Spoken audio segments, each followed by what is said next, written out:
Our next nomination comes from Board Member Don Carlston.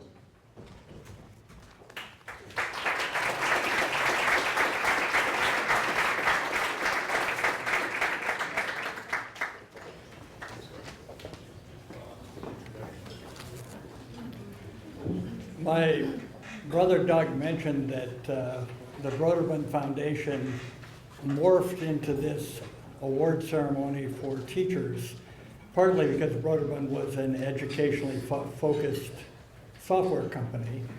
And I wanted to mention in that context that our late sister Kathy was the vice president in charge of education of that company. I also want to mention that in addition to the educational focus of Broderbund, the family has substantial representation in the educational community. I would like to mention, for example, that my sister Erin is a professor of psychology. I'm sorry. I wish. of English at UNC, and is shortly going to move her talents to New Zealand. That my father has been an academic forever, and who is currently working on his next to the last academic book, even as we plan to celebrate his 90th birthday tomorrow.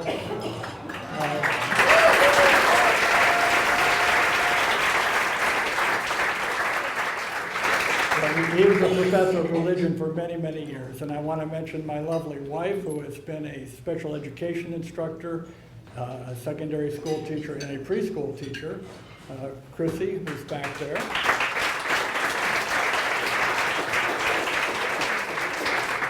And I'm a professor of psychology at Purdue University. So we have a lot of academics in the field.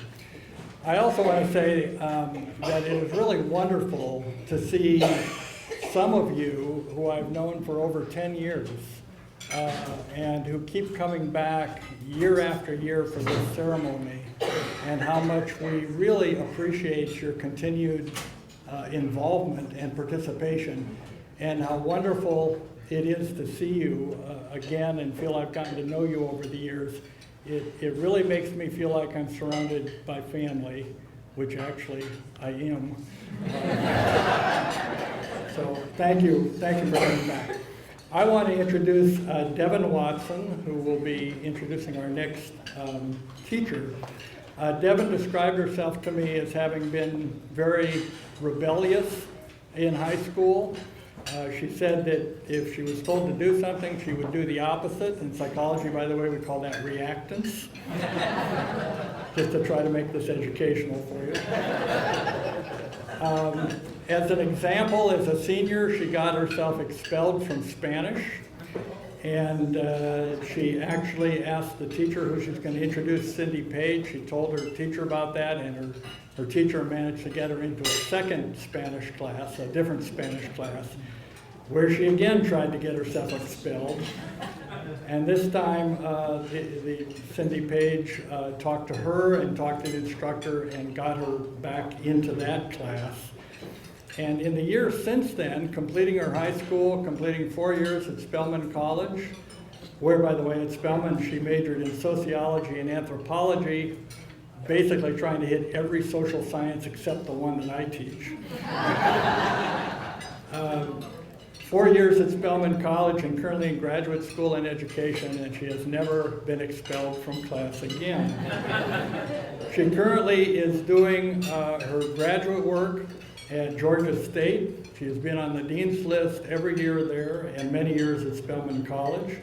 She is a full-time student working on her degree in education with a specialty in teaching in urban areas, and at the same time that she's a full-time graduate student, she is also a full-time instructor teaching 4th grade in an urban area, in an inner city area, and at the same time is also raising a 3-year-old with the assistance of her partner, who unfortunately could not be here today. So she's kind of carrying on 3 full-time jobs very successfully, and I'll let her tell about the instructor she wishes to honor.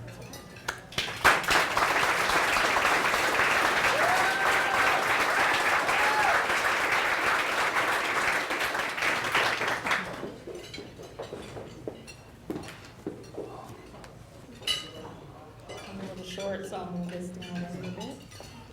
Ms. Page promised me, or she made me promise that I wouldn't make her cry, but some of the other presenters already made me cry, so we'll see. Hi. Once again, my name is Devan Watson, and I am honored to be here to present this prestigious award to my high school teacher, Miss Cindy Page. The last time I saw Miss Page was when we had dinner in 2010, and it was during this dinner that I told her I wanted to become a teacher. And she laughed, and she said that it's usually the people that give their teachers the most trouble that want to be, that end up wanting to become teachers. And so it's true that I did give Miss Page a fair share of trouble, and some of that trouble was already talked about. I remember a time when Miss Page sentenced my best friend and me to, I think it was about 14 hours of detention because we decided to sneak off campus to get Chinese food. There was another time when my friends and I ditched class, and Ms. Page made us go to every single teacher whose class we had skipped to apologize for skipping class. And I have plenty of other stories that I can tell, and when I recalled these stories when I was writing this speech, it seemed as if Ms. Page was more like a high school guidance counselor or a principal, and not just the teacher who taught us for one period out of the day. Ms. Page is receiving this award because she's an exceptional educator, and I think part of what makes Ms. Page an outstanding educator is her willingness to go beyond what is expected of a normal teacher to show her students that she really cares about them. She teaches at Crawford High School, and Crawford High School, if you don't know it, is an urban high school, and a lot of the students at Crawford have to deal with a lot of things that other high school students really don't have to deal with. And like the other student that came up here said, we're from the ghetto. So I was not an exception to that, and I had a lot of things that I was dealing with in high school that were very emotional for me. And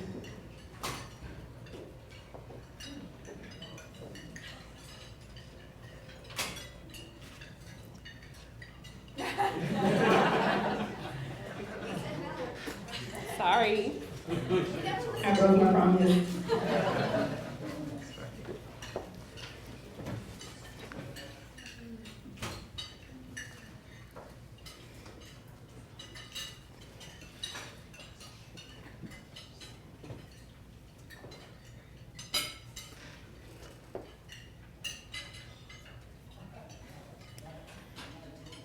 I had a very hard time emotionally at home in high school.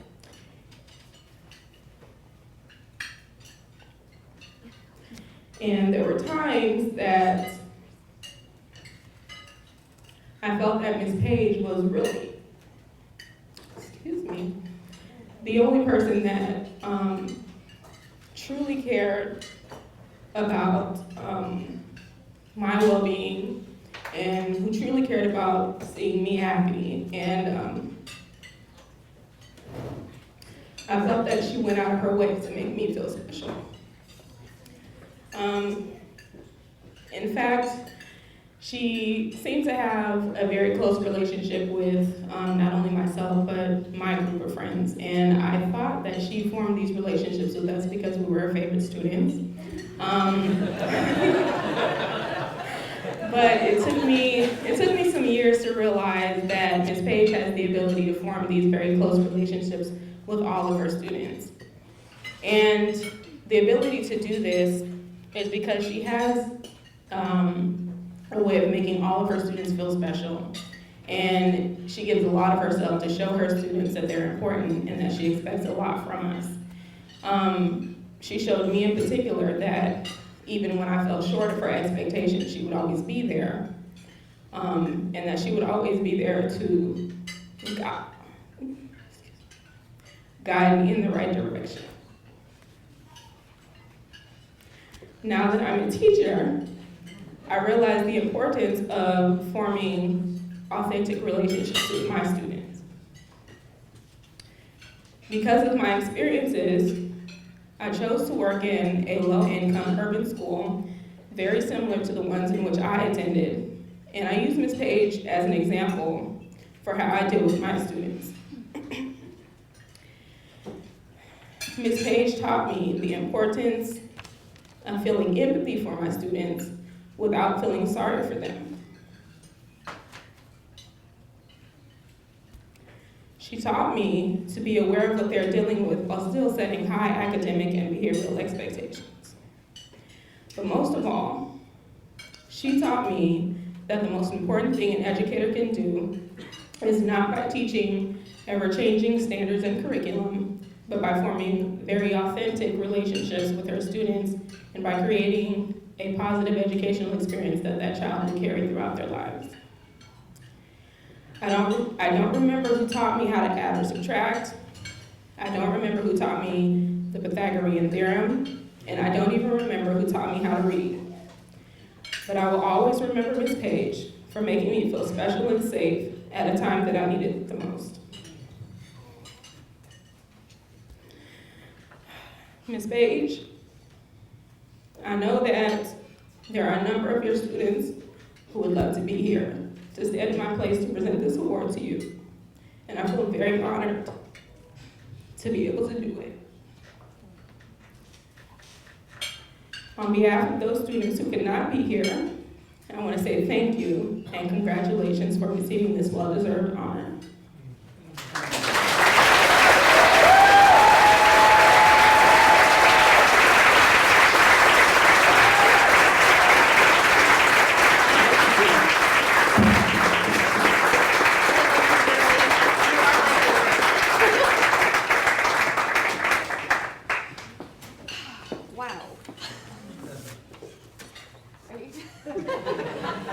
I made her promise she wouldn't make me cry.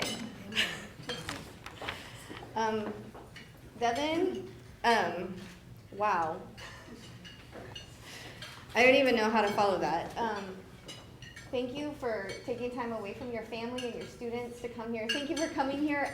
She spent all day lesson planning. She's this close to San Francisco, and she spent all day lesson planning. I'm so honored by what you said tonight. You weren't as bad as you make yourself sound. You were wonderful. She was wonderful. Don't let her lie to you. She's an amazing girl, and it was always clear that Devan had great things in her future. I just really honestly had no idea that they would involve education. She had no tolerance for her classmates when she was in high school. She was regulating her peers. So maybe that was a good skill that you built at that time. She was a wonderful student, and she did get in a little bit of trouble, but hey, it happens. But I have always loved you, and I'm so grateful that you're here tonight and that I get to see you, because I rarely get to see her. She's all the way in Atlanta. So thank you so much. I also want to thank Jesus Ramirez.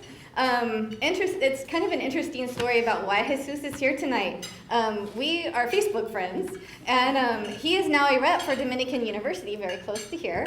And he became the Southern California rep this year, and so he was coming down to San Diego. And I said, oh, it would be great if you could come and do a presentation at Crawford. And so last week, on Tuesday, he had a thing in the morning, and then he had to drive to Orange County that evening. But in between there, he came out and he presented about Dominican University to my AVID class, fourth period. So it's the exact same classroom where Jesus was an AVID student who graduated in 2001. And he was actually my very first AVID class ever. Devan was a freshman my first AVID year, so she got the full brunt of the guinea pig status. But poor Jesus, when I taught him, he was a senior, and it was the transition year from a much beloved AVID teacher, and I came in after him, and so there were only 3 seniors that year because I think the rest of them jumped ship when they found out Mr. Visconti was leaving. And I had no idea how to apply for college. I had no idea about personal statements. I didn't know what the heck I was doing. But we muddled through, and Jesus opted to go to Sonoma State, and then he stayed up here in the Bay Area, and then he was hired at Dominican University, and he just graduated with his MBA also. So we're also very proud of Jesus. And yesterday on our way up, we found each other again in line in security in the Southwest Terminal. And so I'm like, oh, Jesus. And so he's introducing himself to my husband, and they're saying hi. And right in front of Jesus is standing Mary Catherine Swanson, the founder of Avid. So here I am, Avid teacher, my first ever class of Avid student, and Mary Catherine Swanson, the founder of Avid, all in the Southwest Terminal. And all of that happened because of tonight. So yeah. So I have to say thank you.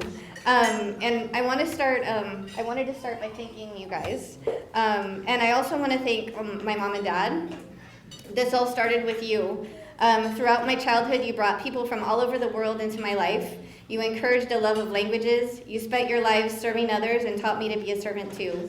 You sent me to Mexico when I was 16, where I fell in love with the culture. Mom, you are now an amazing teacher yourself, passing along your 40 years of experience to the next generation of nurses. Tonight started 43 years ago with you, so thank you for teaching me to serve. My daughter's not able to be here tonight, but Caleb and Nikki, thank you for being awesome kids. Thank you for understanding when I have to grade papers instead of talking about Harry Potter. And Nikki, congratulations on nearly completing your college application process in spite of having an Avid teacher for a mother. And I want to take a moment, our good friend, Mr. John Wynn is my colleague here, and I want to thank you, so I'll thank you first, and then I'll thank Becky.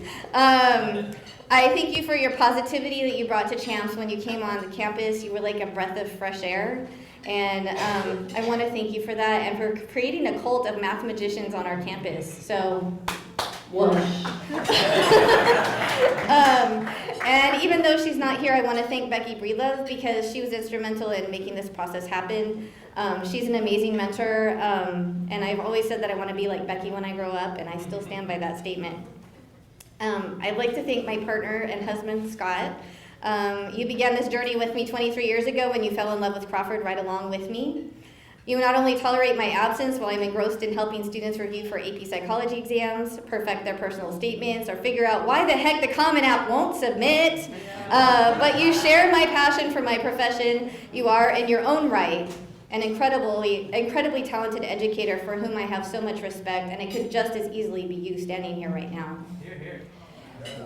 Thank you for being my friend, my colleague, my sounding board, and an amazing dad to our kids. Thank you for being my partner in every sense of the word. I love you.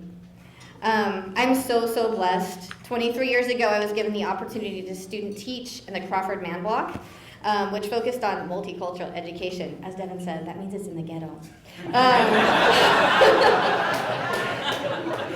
At our school, people come from all over the world. Many of them were born into war or to parents living in refugee camps. As a teacher of American literature, I began my class by asking a student what it means to be an American, because it's a very salient question for them. The answers vary depending on how long the students have been in the U.S., but for most of them, there is optimism involved. My students are so grateful for access to free public education, even when that education takes place in a tiny bungalow with no insulation in a school and district with their own shortcomings. Because if it weren't for America, they would already be 3 years into a career growing coffee or be denied an education altogether because of their gender or dead. They recognize that Horatio Alger is a myth, but they have the hope they need to pursue the American dream in spite of that. There is an article circulating on the internet right now entitled "Marriage is Not About You." The premise is essentially that marriage is about your partner, your love for him or her. There's no room for selfishness in a marriage. Of course, it's a very simplistic way of looking at it, but true love is in fact making your partner's happiness a priority and making efforts to ensure it. When I first read this article, I saw the parallels between marriage and parenting. As parents, we have to put our children's needs above our own. But last night, after having a compelling conversation with one of last year's honorees, I made a new connection. Teaching is a form of very limited vicarious parenting. We parent other people's children for a short time in limited ways as they travel their paths. As we share their journey, it's about them, not us. I heard over and over again last night in various forums and in various conversations that teaching is not about us. Of course, we are the ones who have to practice, who have to deliver the content, who have to ensure that our students have what it takes to reach their dreams. Oh, and grade papers.